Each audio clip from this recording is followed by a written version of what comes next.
उस भ्रम को तोड़ने की क्रिया कर रहा था पिछले प्रवचन में भी, इस प्रवचन में भी, कि हमारा जीवन सही रास्ता क्या बनना चाहिए। हमें धर्म तो मैं भी जानता हूं, धर्म को मैं पहचानता हूं। आपसे ज्यादा मैं वाल्मीकि रामायण मौखिक सुना सकता हूं, गीता का पूरा कंठस्थ पाठ कर सकता हूं, मैं यजुर्वेद का पूरा मंत्र पाठ कर सकता हूं, एक मंत्र पहले मंत्र से 21 ओर से ईशावास्योपनिषद तक। मैं ज्योतिष को आपके सामने स्पष्ट कर सकता हूं, मैं आपके भविष्य को भी जान सकता हूं, मगर इसके बावजूद भी आनंदमग्न होने को जरूर नहीं है। मेरे पास 5 करोड़ रुपए तो हो सकते हैं, पर उसके बाद बेचैन हो सकता हूं, तकलीफ हो सकती है, रोग हो सकता है, बीमारी हो सकती है, कठिनाई हो सकती है, हर क्षण मृत्यु की क्रिया हो सकती है। मगर जब आनंद की अनुभूतियां होगी, और आनंद तब होगा जब मेरे पास गुरु होगा, आनंद तब होगा जब मुझे बताएगा कि आप क्या धारण करें, किस प्रकार से धारण करें, किस प्रकार से अंदर ऊंचे उठे, किस प्रकार से अंदर आप जिस देवता को देखना चाहें देखें, किस प्रकार से आप अपने आप को उन चरणों में विसर्जित कर दें। कैसे करें, कौन बताएगा? किताबें तो बता नहीं सकती, ग्रंथ आपको बता नहीं सकते। बताने के लिए सजीव व्यक्ति चाहिए आपको, जो जिंदा हो आपके सामने, जो प्राण तत्व युक्त हो, उनके सामने अपनी समस्याएं बताएंगे, वो आपका रास्ता बता सकता है। ऐसा अगर जीवन बनता है, और ऐसा जीवन साधना के माध्यम से ही बन सकता है। जब तक साधना नहीं है तब तक शरीर संतुलित बन ही नहीं सकता। जब तक स्वस्थ नहीं रहेंगे तब तक जीवन में पूर्णता नहीं आ सकती, और पूर्णता नहीं है तो अधूरा जीवन जीना, और अधूरा जीवन मर जाना अपने आप में जीवन नहीं है। और इस अधूरे जीवन को पूरा करने के लिए 4 महीने भी बहुत है, 2 महीने भी बहुत है, 6 महीने भी बहुत है, जो 400 साल भी बहुत कम।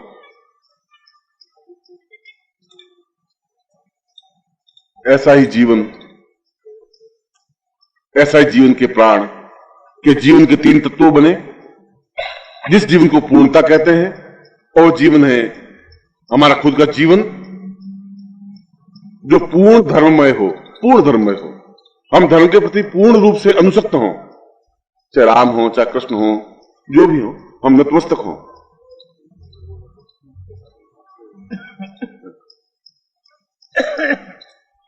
और दूसरा, हमारे सामने कोई एक मार्गदर्शक हो जो हमें बताए कि आप किस प्रकार से अंदर साधना करें। साधना का मतलब है कि मंत्र जाप करें, जिससे कि हम उन तक पहुंच सकें, और किस प्रकार से उस आनंद को प्राप्त कर सके जो जीवन का आप अभी तक आपने 45 साल लिए, 50 साल लिए, 40 साल लिए, अपने ढंग से जीवन बिताया, जैसा भी समाप्त नहीं हो जाएगी। बस साल भर में एहसास कर सकेंगे कि ये जीवन जो हमें दिया गया है, जो हमें रास्ता बताया गया है, इस जीवन के साधना के माध्यम से हम उस आनंद को प्राप्त कर सकते हैं जहां कोई दैन्य नहीं है, जहां कोई दुख नहीं है, जहां कोई भय नहीं है, जहां कोई पलायन नहीं है, जहां कोई चिंता नहीं है, जहां कोई ब्लड प्रेशर नहीं है, कोई तकलीफ नहीं है। एक अजीब सी खुमारी है, एक अजीब सा आनंद है, एक अजीब सा जीवन का चिंतन है, एक अजीब सी जीवन की पूर्णता है। और वह साधना तो 70 साल की बुढ़िया भी कर सकती है, और 15 साल का बालक भी कर सकता है।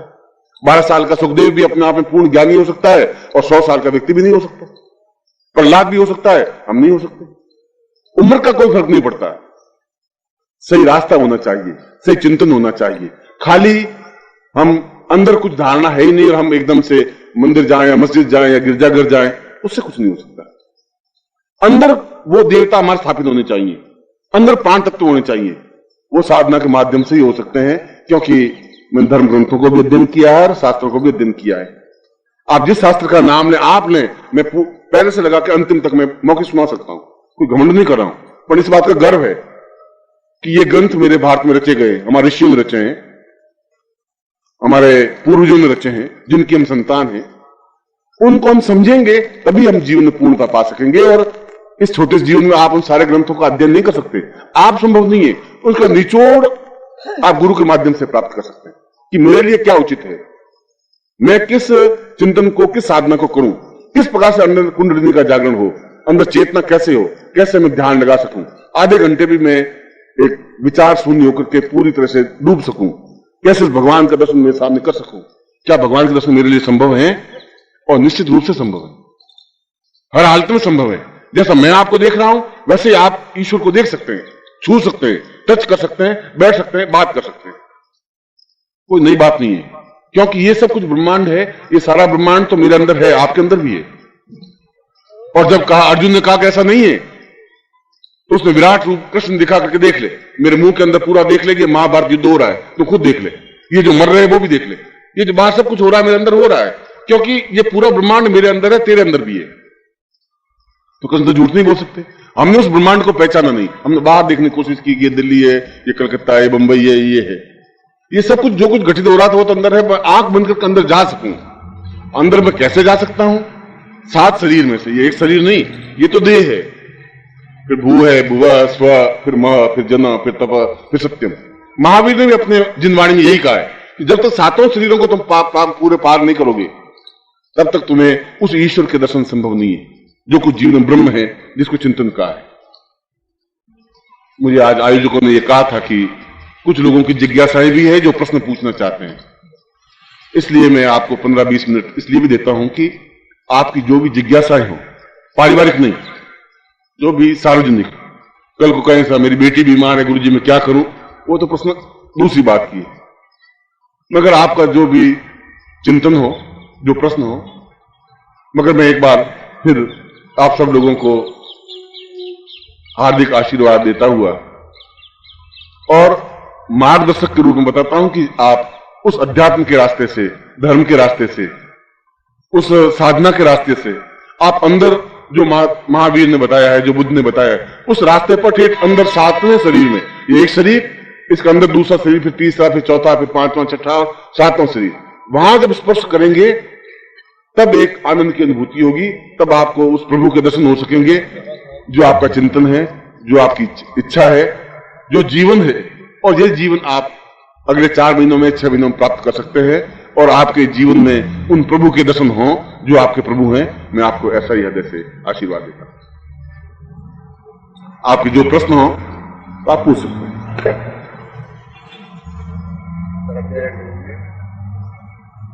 आप सब लोगों ने अभी गुरु जी का प्रवचन सुना, उन्होंने अपने विचार क्रोध के लिए, अहंकार के लिए जैसे हमें बताया, हमें उम्मीद है हम सब लोग इन विचारों को अपने में ग्रहण करेंगे। गुरु जी के बारे में हमें बहुत कुछ पता लगा है। वो विद्वान के साथ साथ बहुत अच्छे तांत्रिक हैं, ज्योतिषाचार्य हैं और गाता हैं। मैं गुरु जी से देश के बारे में, देश की परिस्थितियां इस समय हिंदू समाज के लिए, हिंदू राष्ट्र के लिए जो एक बहुत बड़ी विपत्ति देश के लिए आ खड़ी हुई है, सरकार भी हिंदुओं का साथ जैसे सबको मालूम है नहीं ले पा रही है। मैं गुरु जी से एक प्रश्न ये करना चाहूंगा कि सरकार और देश की स्थिति में गुरु जी का क्या विचार है?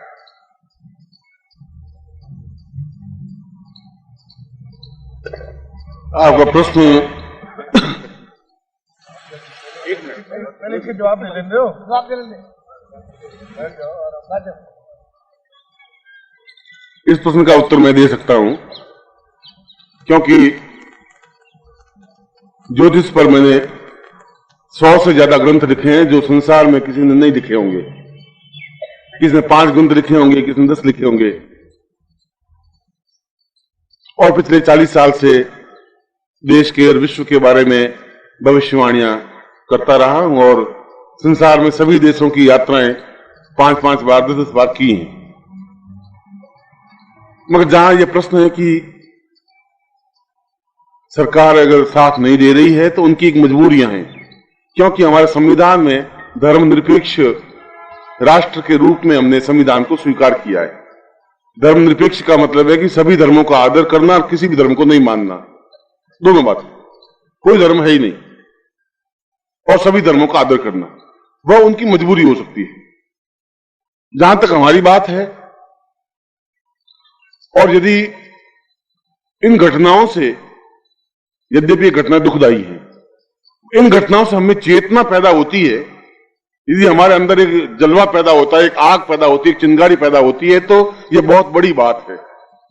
क्योंकि ये जो चिंगारी हमें जागृत करेगी, एक चेतना देगी, और विदेशों में इसकी सराहना हो रही है। ऐसी बात नहीं है, क्योंकि अभी मैं 15-20 रोज पहले ही मॉरिशस देश में था, बाहर विदेश में, तो वहां पर हर यहाँ की घटने वाली घटनाओं को बहुत बारीकी से जांच रहे थे और एहसास कर रहे थे कि यह एक चेतना का विस्तार है और आने वाले समय में तो इससे भी ज्यादा विपत्तियां हिंदुत्व पे आई है। मुसलमानों के समय में तो जब मूल काल था तब जजिया कर लगा दिया था कि जो हिंदू बनेगा उसको टैक्स अलग से देना पड़ेगा, तब भी हिंदू समाप्त नहीं हुए, तब भी हिंदुत्व में उतनी चेतना पैदा हुई, तो शायद उससे भी ज्यादा ही चेतना पैदा होगी। न हिंदू राष्ट्र में कोई बिखराव आएगा, न हिंदुत्व में बिखराव आएगा, न हमें कोई बिखराव आएगा और निश्चय ही हमारा भविष्य अत्यधिक उज्जवल और श्रेष्ठ है और मैं चाहता हूं कि ऐसा ही जीवन हमारा श्रेष्ठ बने। मुझे गुरु जी से ये पूछना चाहूंगा कि ये गृहस्थ जीवन में गृहस्थ जीवन का त्याग कब करना चाहिए? क्या गृहस्थ में रह के अब त्याग कर सकते हैं या नहीं? एकांत जगह जाकर अपना रूम एकांत शांति साबित करके ही कुछ करना चाहिए। मुझे तो कोई ऐसा पूरे शास्त्रों में याद नहीं है कि किसी ने गृहस्थ जीवन को छोड़ा हो। गृहस्थ जीवन में अपनी पत्नी को छोड़ दूंगा तो आपसे बातें करने लग जाऊंगा इन पुरुषों से इन स्त्रियों से, आपको फिर छोड़ दूंगा तो मॉरिशस में जाके पुरुषों से स्त्रियों से मिलूंगा। भगवान बुद्ध ने अपने घर को छोड़ दिया, पत्नी को छोड़ दिया, तो बाकी साधवियों को उपदेश देने लग गए। प्रश्न उपदेश देने से या छोड़ने से मतलब नहीं है, एकांत में बैठने से भी कोई जरूरी नहीं है कि हमें ध्यान लगे, और गृहस्थ छोड़ने से भी जीवन का कोई पूर्णता प्राप्त नहीं हो सकती। मर्दान की तो इस बात में है कि गृहस्थ में रहें, तकलीफ देखें, बेचैनी देखें और जीवन में श्रेष्ठता प्राप्त करें, उसी को श्रेष्ठता कह सकते हैं। और ऐसा जीवन होना चाहिए गृहस्थ का परित्याग करके, और उनको किसी को आपने उसका जीवन की बागडोर हाथ में ली है, आपने पुत्र पैदा किए, आपने पुत्रियां पैदा की है, उनको उनके भरोसे छोड़ दे और आप चले जाएं, ये जीवन की कायरता है, बुझदिली है। मैं सोचता हूं हम गृहस्थ में रहे, राम भी रहे गृहस्थ में और कृष्ण भी रहे और देवता लोग भी रहे। गृहस्थ को छोड़ने की क्रिया तो तब है जब हम अपने आप में कमजोरी अनुभव करें। हमें अगर पूर्णता है तो हम ऐसा कर सकते हैं कि गृहस्थ में रहते हुए भी हम जीवन की पूर्णता प्राप्त कर सकते हैं, ऐसा संभव हो सकता है।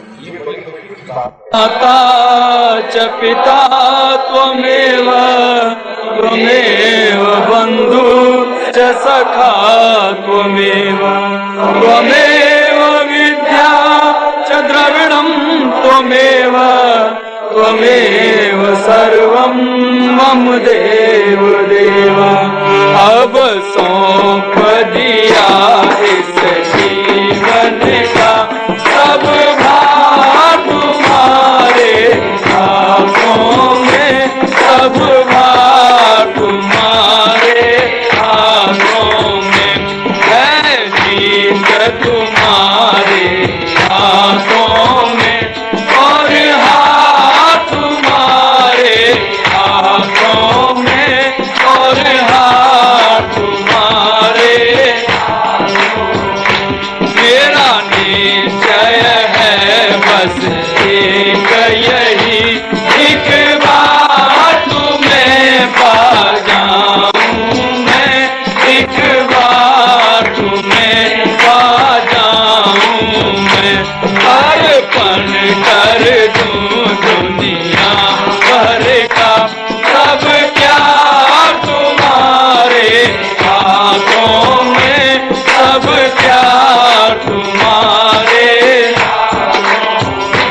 जो जग में रहूं तो ऐसे रहूं, जो जल में कमल का फूल रहे, जो जल में कमल का फूल रहे। मेरे सब गुण दोष समर्पित हो भगवान तुम्हारे हाथों में, तुम्हारे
का कैदी बनूं, निष्काम भाव से कर्म करूं, निष्काम भाव से कर्म करूं, फिर अंत समय में प्राण तजूं, आका तुम्हारे हाथों में, आका तुम्हारे हाथों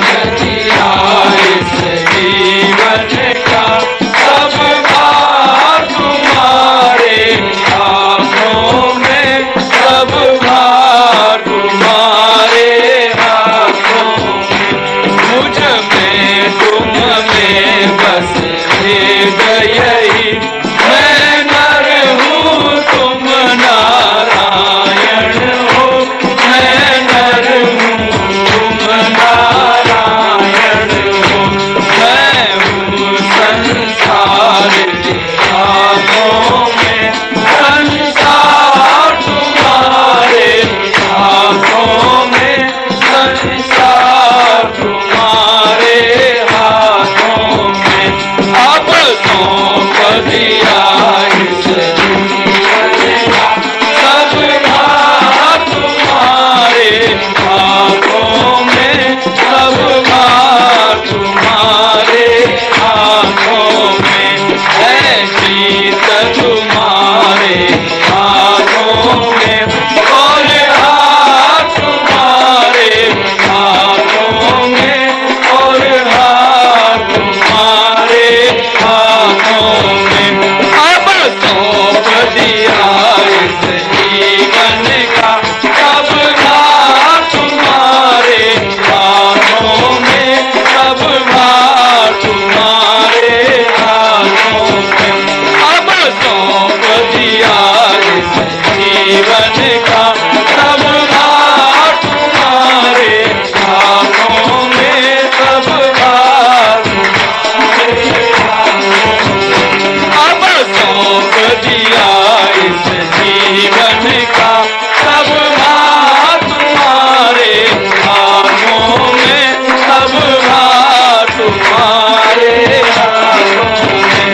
अब सौंप दिया इस जीवन का सब भार तुम्हारे हाथों में, सब भार तुम्हारे हाथों में, अब सौंप दिया इस जीवन का सब भार तुम्हारे हाथों में, सब भार तुम्हारे हाथों में, अब सौंप दिया इस जीवन का सब भार तुम्हारे हाथों में, सब भार तुम्हारे हाथों में, अब सौंप दिया इस जीवन का सब भार तुम्हारे हाथों में, सब भार तुम्हारे हाथों में।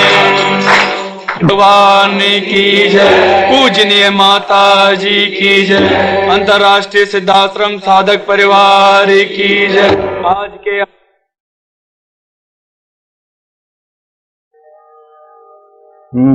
गुरुदेव दया करना,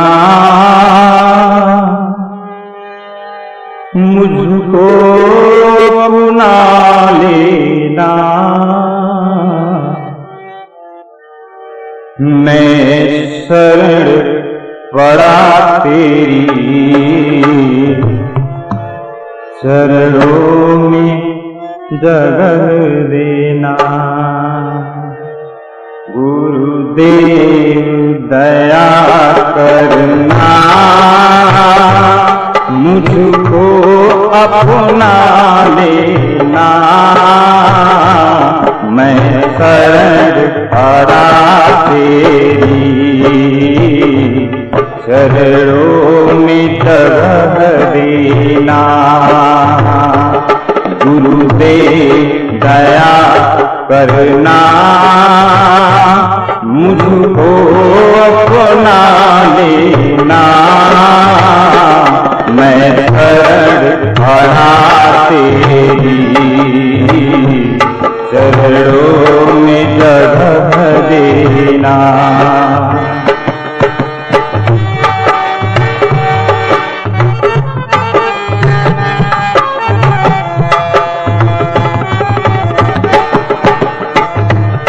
करुणानिधि नाम तेरा, करुणानिधि नाम हो, करुणानिधि, करुणानिधि नाम तेरा, करुणानिधि नाम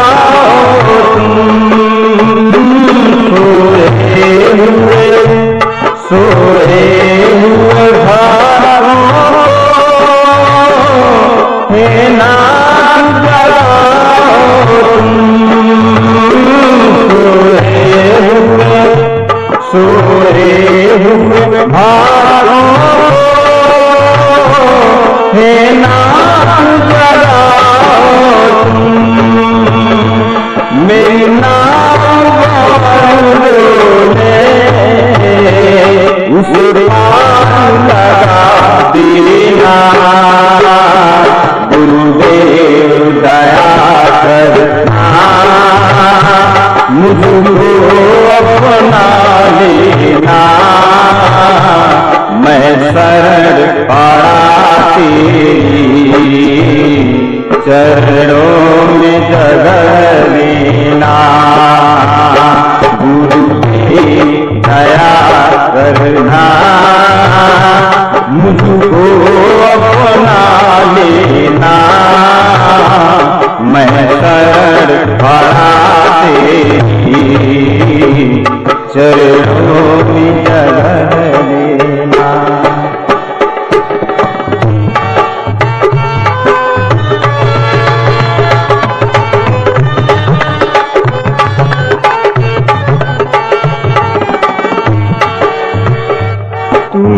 सुख के सागर हो, निर्धन के सहारे हो, तुम सुख के तुम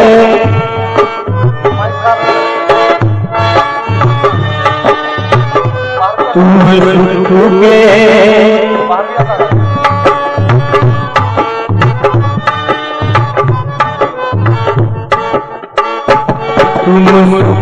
के सागर हो, निर्धन के सहारे हो, तुम सुख के सागर हो, निर्धन के सहारे हो,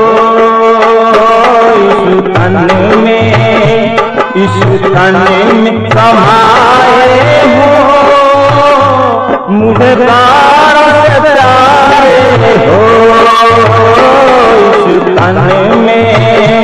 इस तन में समाये हो, मुझे तारा प्यारे हो, इतना जब तेरा नई दिल से बुला देना, गुरुदेव दया करना, मुझको अपना लेना, मैं शरण पड़ा तेरी चरणों में जगह देना, दया करना, मुझको अपना लेना, मैं शरण पड़ा तेरी चरणों में देना। वाह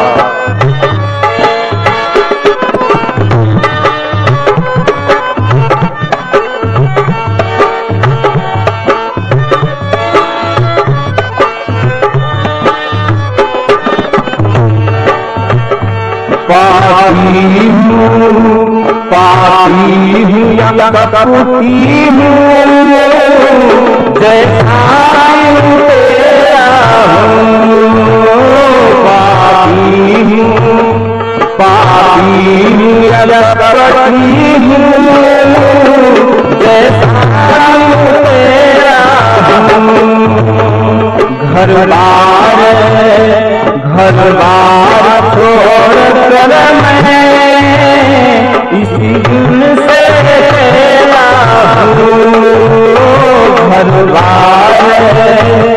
घर बार छोड़कर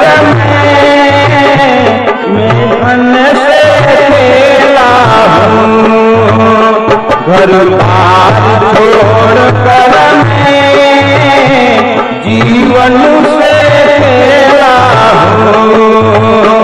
दुख मैं मेरा दुख मिला देना, दया करना, मुझको अपना लेना, मैं शरण पड़ा तेरी चरणों में जगह देना।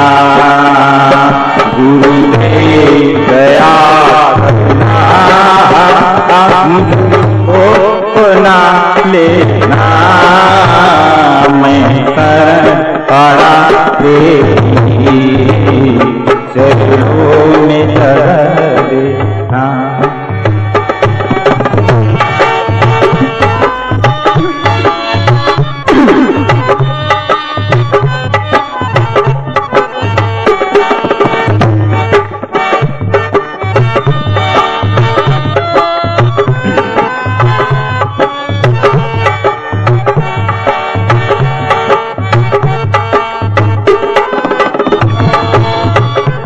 मैं आपका सेवक हूँ, चरणों का तेरा हूँ।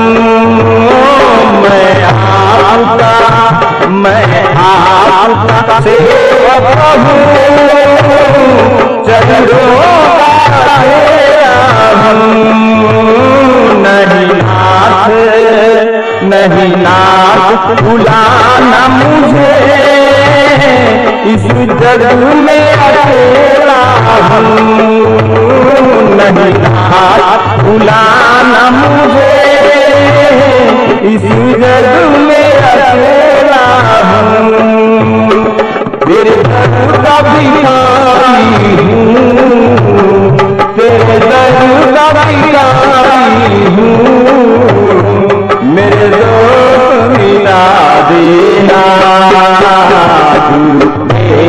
दया करना, मुझको अपना लेना, मैं शरण पड़ा तेरी चरणों में जगह देना।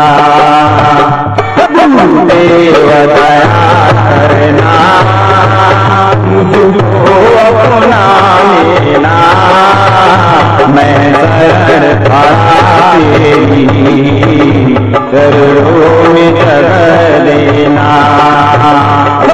देव दया करना, मुझको अपना लेना, मैं शरण पड़ा तेरी चरणों में जगह देना, मैं शरण पड़ा तेरी चरणों में जगह देना।